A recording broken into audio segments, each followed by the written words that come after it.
ke-12 tubuh yang sangat keras. Orang-orang serempak berlutut, terkecuali Jichan dan ibunya. Salam kepada leluhur.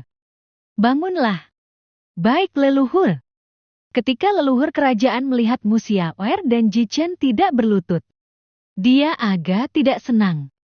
Namun sebelum rasa tidak senangnya terungkap, Kaisar kerajaan buru-buru memberitahu leluhurnya melewati transmisi suara. Leluhur dia adalah tabib Xiaomu dan anaknya. Mereka diundang oleh penguasa dinasti.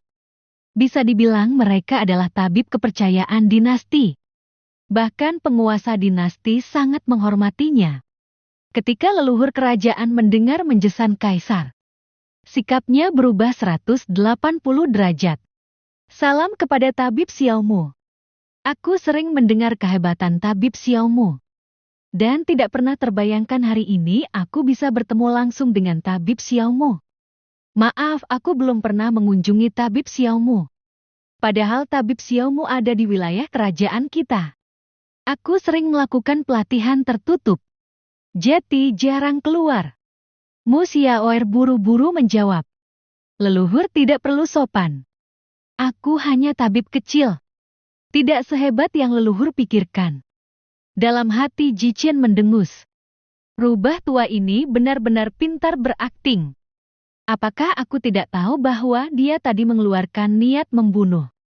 Meski itu hanya sebentar. Apakah akan terlewatkan di mataku?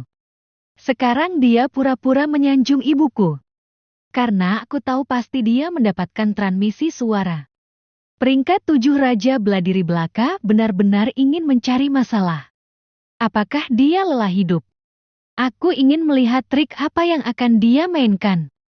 Kaisar kerajaan berjalan sambil tersenyum. Apakah kalian sudah siap untuk berangkat? Menjawab kepada Yang Mulia.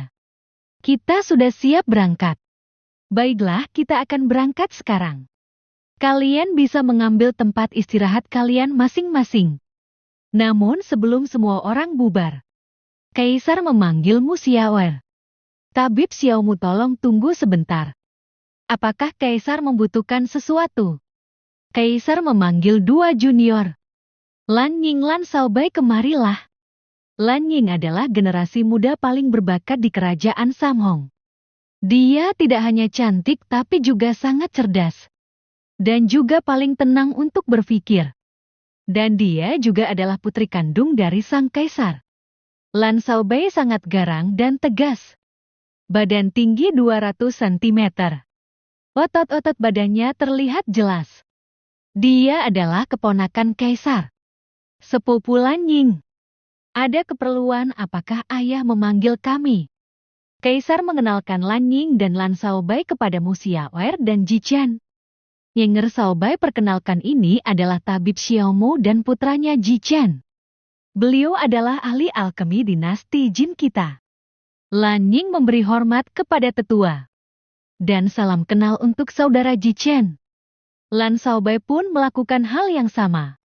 Lan Xiaobai tidak berani ceroboh. Orang di depannya sangat dihormati oleh kaisar dan leluhur. Dia tidak berani tidak hormat. Mu Xiaoer menjawab dengan senyuman. Sedangkan Jichan sama seperti Lan Ying. Dia mengepalkan tangannya juga. Salam kenal juga saudara Lan Ying dan saudara Lan Xiaobai. Kaisar tersenyum melihat mereka saling sapa. Lan Ying, ajaklah Jichan bergabung dengan kalian. Jichan walaupun terlihat sudah dewasa, usianya masih remaja. Dia baru berusia 14 tahun. Ketika Lan Ying dan Lan Xiaobai mendengar usia Jichan, mereka tidak percaya. Lan Xiaobai malah langsung bertanya tanpa menahan. Saudaraku, apakah benar yang dibicarakan Yang Mulia? Saudara Xiaobai, itu benar. Sungguh tubuh fisikmu menipu orang lain. Saudaraku, ayo ikut dengan kita. Jichan melirik ibunya. Mu Xiaoer mengangguk. Lalu Jichan ikut dengan Lan Ying dan Lan Xiaobai. Kakak Lan Ying, siapa yang kamu bawa? Perkenalkan, ini adalah Jichan, anak tetua tabib Xiaomu. Tabib kepercayaan dinasti Jin kita. Namun tabib Xiaomu tinggal di kerajaan kita. Jadi mereka pergi bersah dengan kita. Yang lelaki menyapa Jichen dengan kepalan tinju. Namun yang perempuan langsung heboh.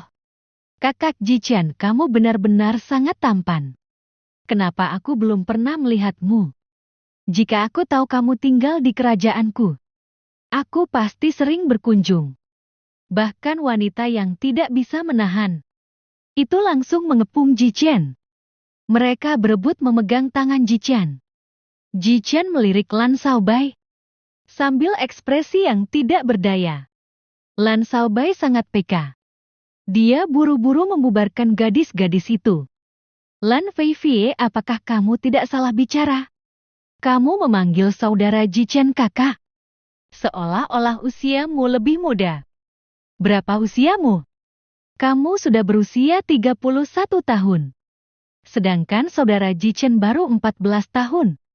Ketika yang lain mengetahui usia Jichen, reaksi mereka sama dengan Lan Ying dan Lan Xiaobai. Saudara Jichen, mari kita duduk. Kalian ambilkan teh yang terbaik. Mari kita minum bersama. Haha kakak Lan, aku mempunyai teh waci berusia 1300 tahun. Kalian harus mencobanya. Aku mendapatkannya dengan susah payah. Teh waci 1300 tahun. Sungguh luar biasa. Saudara Hanjang, dari mana kamu mendapatkannya? Haha kakak Lan, aku mencurinya dari ayah sialanku. Yang lainnya tertawa sambil menggelengkan kepalanya. Sungguh teh yang enak. Sesuai dengan reputasinya. Oh ya kakak Lan, seberapa yakin kamu bisa memasuki 10 besar? Lan Ying menggelengkan kepalanya. Aku tidak punya peluang untuk memasuki 10 besar. Bahkan untuk mencapai 50 besar pun, aku hanya memiliki peluang 30%. Kakak Lan, apakah peserta kali ini sungguh luar biasa? Setidaknya dengan kekuatan kakak Lan, kakak Lan bisa memasuki 10 besar. Kalian terlalu meremehkan peserta kali ini. Xian Ju dari Sakti Pedang Rengganis. Dia sudah mencapai peringkat 8 bela diri. Chu Jan dari dinasti Chu Sekang mencapai peringkat 9 bela diri.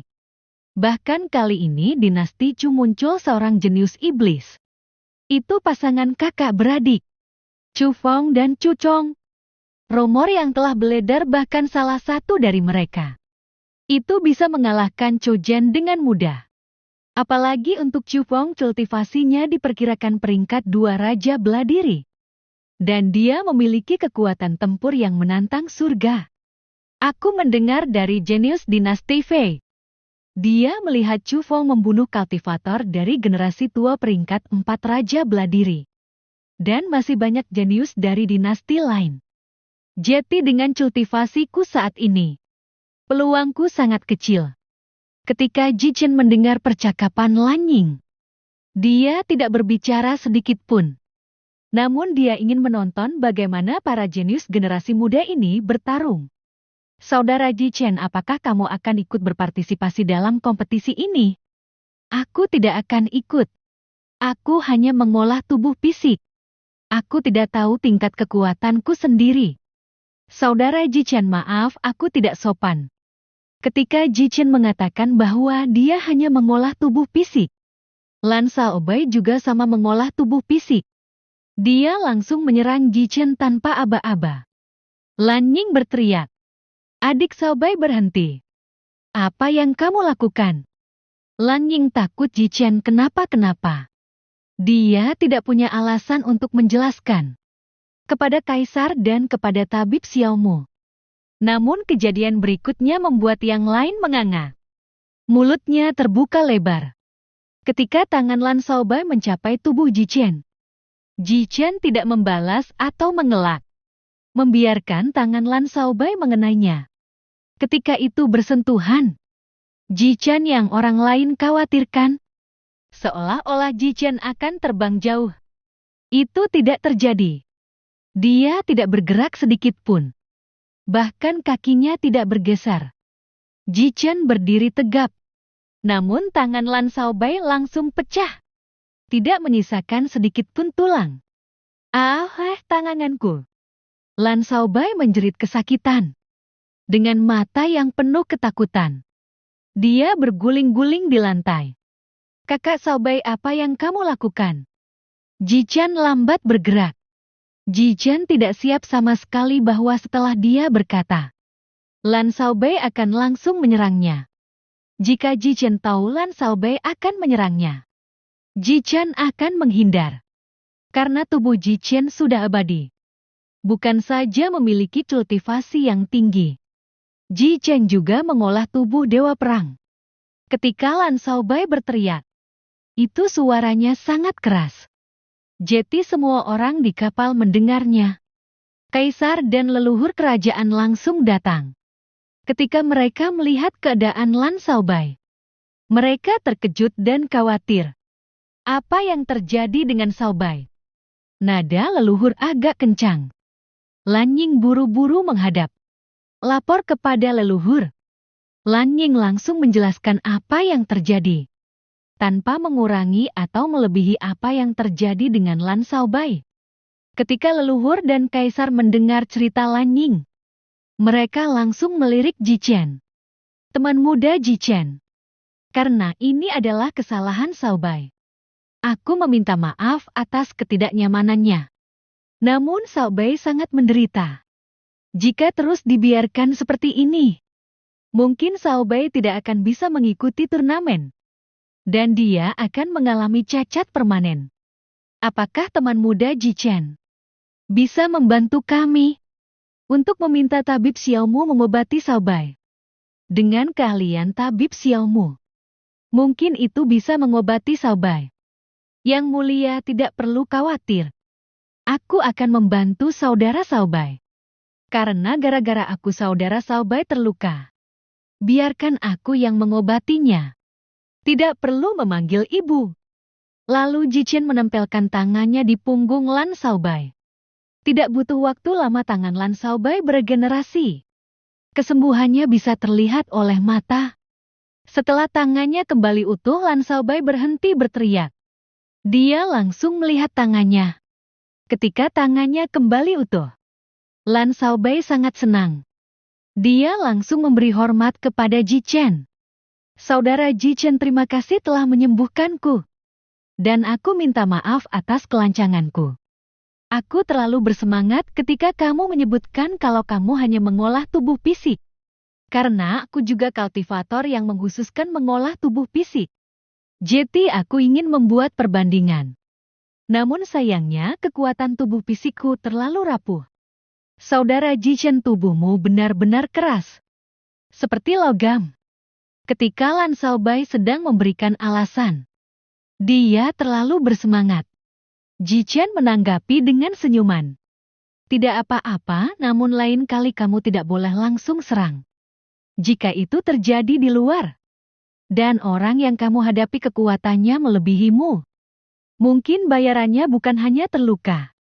Itu bisa membahayakan nyawamu sendiri. Saudara Jichen, terima kasih atas sarannya.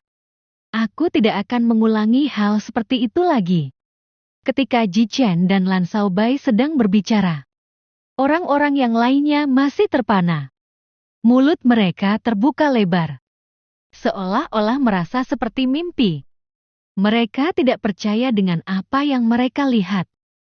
Chapter 13, JHI Chen, monster yang menakutkan. Kaisar yang pertama sadar. Chapter 13, JHI Chen, monster yang menakutkan.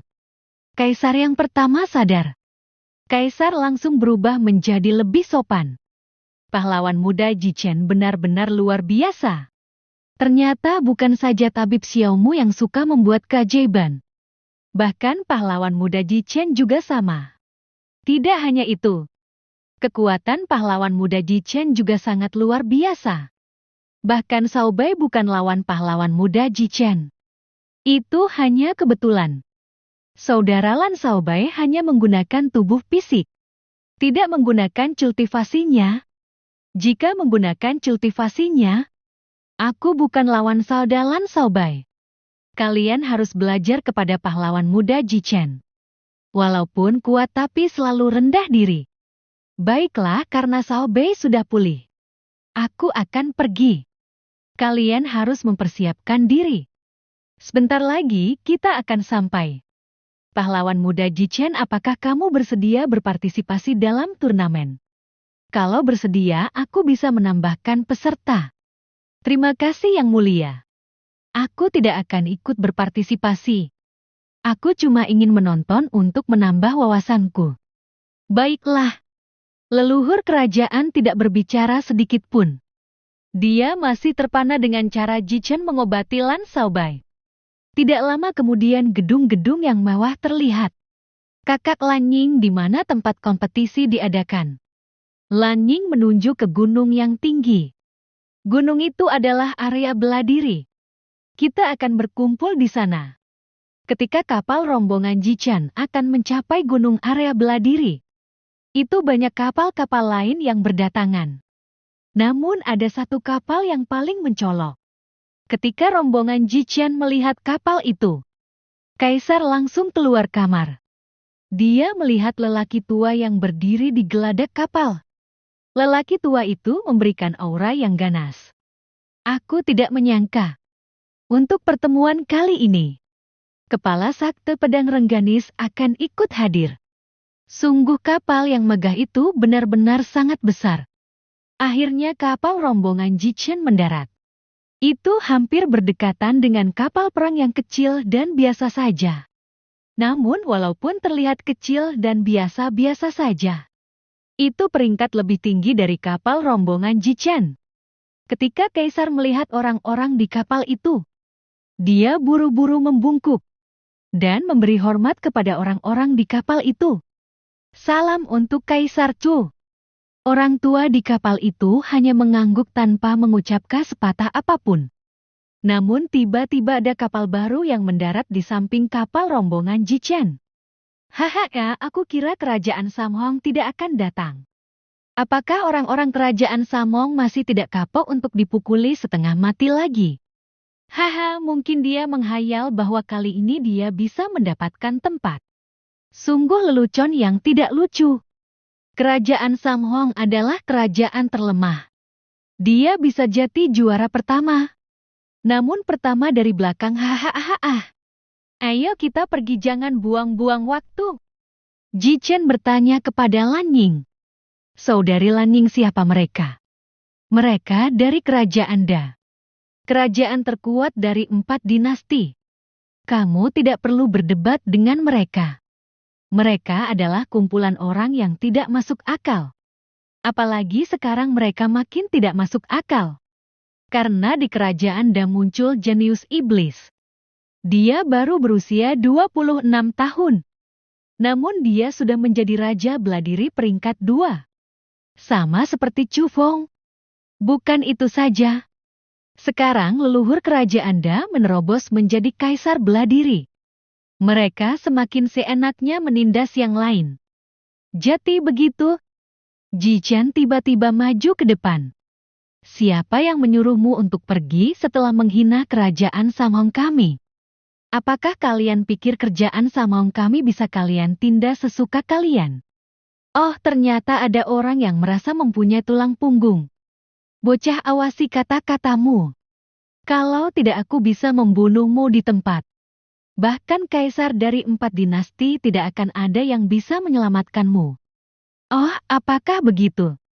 Leluhur kerajaan Samhong langsung maju ke depan. Pahlawan muda nih, kami meminta maaf. Maafkan kata-kata generasi muda kami. Dia belum pernah keluar. Jadi dia belum tahu keagungan kerajaan Da.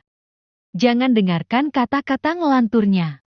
Bagaimana jika saya sebagai leluhur kerajaan Samhong memberikan kompensasi? Ini adalah buah Rotalarotun berusia 2000 tahun. Itu bisa membantu terobosan lebih mudah. Anggap saja ini adalah permintaan maaf dari pelanggaran kerajaan kami. Nihang dari kerajaan Da tidak memberikan wajah kepada leluhur kerajaan Samhong. Aku tidak kekurangan harta. Apa yang disebut langka oleh kalian kerajaan kecil? Itu hal yang mudah untuk kerajaan Da kami. Namun aku bisa mengampuni ketidaksopanan kerajaan kecil kalian. Tapi orang yang memanggilku tadi harus bersujud dan merangkak menjilati kakiku, dan itu harus sambil menggonggong. Orang-orang dari kerajaan Da tertawa mengejek. Jichen tersenyum mengejek. Jichen buru-buru menghentikan leluhur kerajaan Samhong agar tidak ikut campur. Apakah kalian layak menerima sujudku? Bocah sialan, kamu lelah hidup. Biar aku memperjelas matamu, bocah. Di mataku hidupmu bahkan tidak seberharga anjing peliharaanku. Nihong langsung menyerang Jichen. Ketika leluhur kerajaan Samhong akan menghentikan langkah Nihong, Kaisar kerajaan Da meliriknya sambil mengeluarkan niat membunuh. Leluhur kerajaan Samhong tidak berani lagi maju.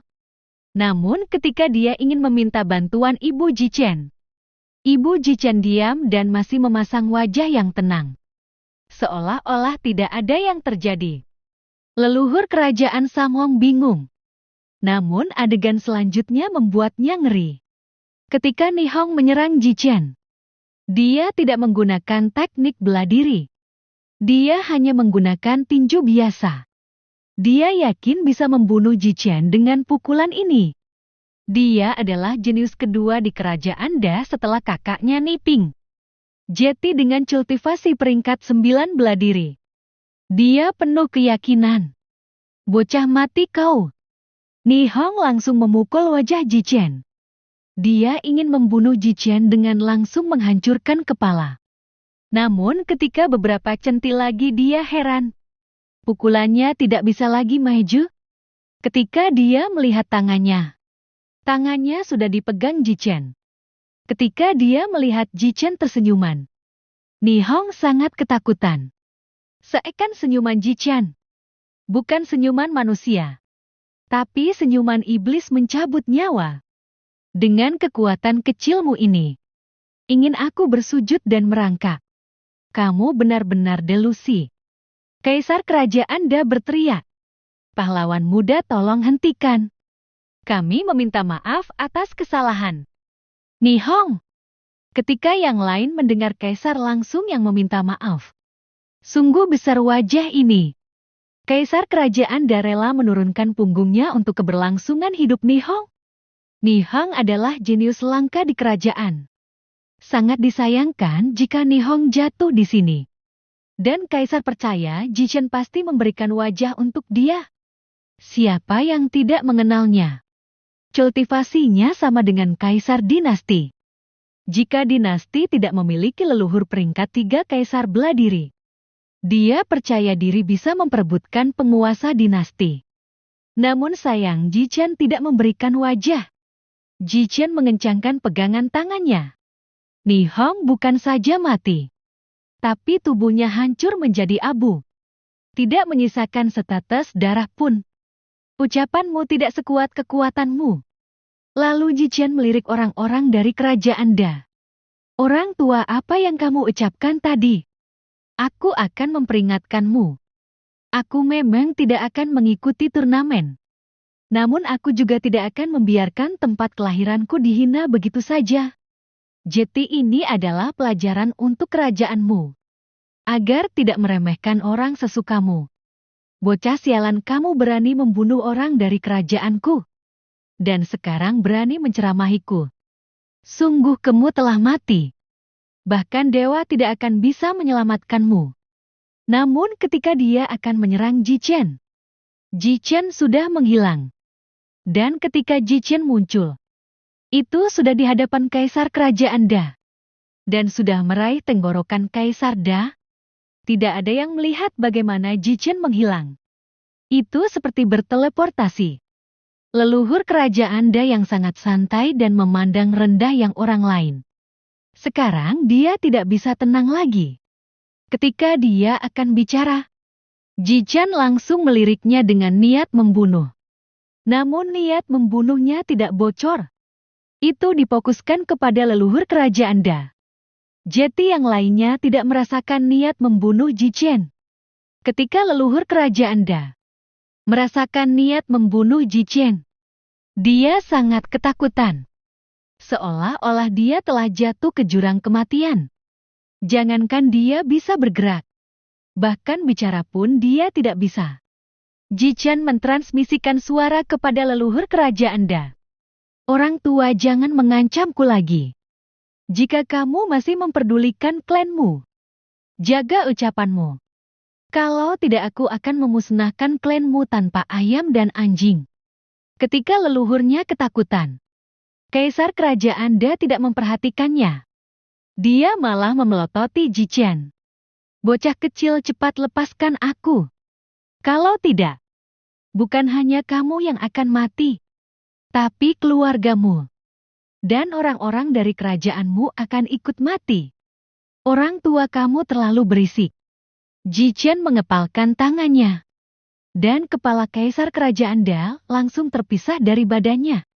Zichen membuang mayat Kaisar kerajaan Da. Itu seperti membuang sampah. Orang-orang dari kerajaan Da sangat ketakutan. Mereka tidak percaya kaisar mereka mati. Apalagi mati di tangan generasi muda. Mereka menangkap mayat tanpa kepala dengan tangan gemetaran. Lalu Zichen tersenyum ke arah Niping. Niping sangat ketakutan. Dia yang dianggap jenius iblis yang begitu mengesankan, sekarang begitu ketakutan. Dia langsung jatuh berlutut. Pahlawan muda, ampuni orang-orang kerajaan Daku. Aku tidak tahu pahlawan muda begitu kuat. Maafkan ketidaktahuan kami. Zichen hanya tersenyum dan tidak memperdulikan lagi. Namun ketika Zichen akan pergi, pasukan dari dinasti Jin datang. Sekitar 1.000 orang. Itu sangat megah. Mereka memakai baju perang dan masing-masing membawa tombak. Rombongan itu dipimpin oleh seorang lelaki paruh baya. Badan tinggi besar, kulit gelap dan wajah garang. Siapa yang berani membuat keributan di wilayahku? Apakah kalian bosan hidup? Namun ketika dia melihat mayat tanpa kepala, dan dia mengenali aura dari mayat itu adalah Kaisar Kerajaan Da. Pemimpin pasukan sangat ketakutan. Kekuatannya lebih rendah daripada Kaisar Da.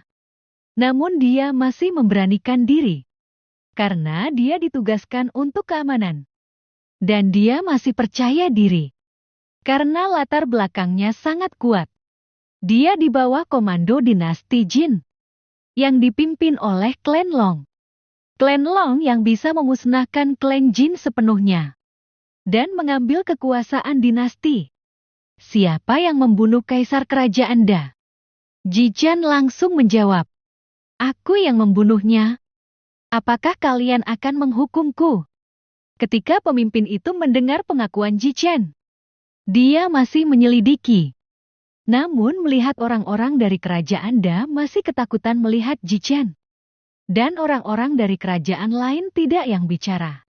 Leluhur dari dinasti Chu, yang tadinya hanya duduk santai menyesap teh, tiba-tiba berdiri. Long Kun, itu memang pahlawan muda dari kerajaan Samhong yang membunuhnya. Namun itu bukan kesalahan pahlawan muda. Tapi itu kesalahannya sendiri. Yang menganggap dirinya tak terkalahkan. Sehingga dia bisa memprovokasi siapapun. Namun dia memprovokasi orang yang salah. Jadi kematiannya bisa disalahkan kepada orang lain. Leluhur dinasti Chu melirik Zichen dengan senyum ramah. Zichen juga membalas senyumannya. Pemimpin pasukan dinasti Jin tidak bisa lagi memperpanjang masalah. Dia langsung tersenyum sambil memberi hormat. Leluhur, kamu sudah tiba. Maaf, aku telat menyambut leluhur. Karena leluhur telah berkata, masalah ini cukup sampai di sini. Long Kun melihat Zichen. Dia masih tidak percaya bahwa anak kecil ini memiliki kekuatan yang dapat membunuh Kaisar Kerajaan Da, bahkan leluhur Kerajaan Da tidak ikut campur. Teman muda, apakah benar kamu dari Kerajaan Samhong? Tetua junior ini memang dari Kerajaan Samhong.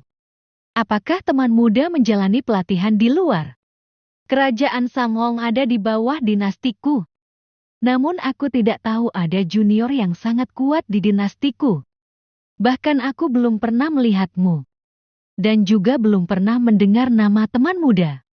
Ketika Long Kun menanyakan identitas Zichen, wanita yang sangat cantik keluar dari kerumunan.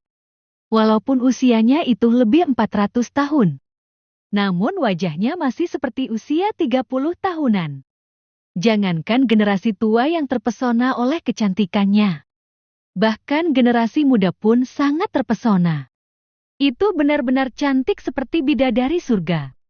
Dan dengan lembut wanita itu berkata, "Dia Jichen. Dan dia anakku. Apakah kamu masih mengenaliku, Panatua Longkun?" Ketika Longkun melihat wanita cantik itu, dia buru-buru membungkuk. Dan bukan hanya Longkun yang membungkuk. Pasukan di belakangnya yang berjumlah 1.000 orang juga ikut membungkuk. Salam kepada Tabib Xiaomo. Bangunanlah, tidak perlu terlalu sopan. Tabib Xiaomo, apakah benar teman muda ini adalah anakmu? Benar, Panatua Longkun. Channer tidak pernah keluar. Dia berlatih terus di rumah. Wajar jika Panatua Longkun tidak pernah melihat Channer atau mendengar tentangnya. Apakah teman muda Chan akan ikut berpartisipasi dalam kompetisi? Channer tidak akan mengikuti turnamen pahlawan muda. Aku dan Channer hanya untuk menonton kegembiraan 15 tahunan ini. Ketika yang lain melihat Panatua Longkun sangat sopan kepada wanita itu, mereka benar-benar ingin tahu latar belakang apa yang dimiliki wanita cantik itu. Namun untuk generasi muda sangat menghela nafas lega. Untung monster itu tidak ikut berpartisipasi. Kalau ikut, itu benar-benar menakutkan. Chapter 14 kompetisi akan dimulai.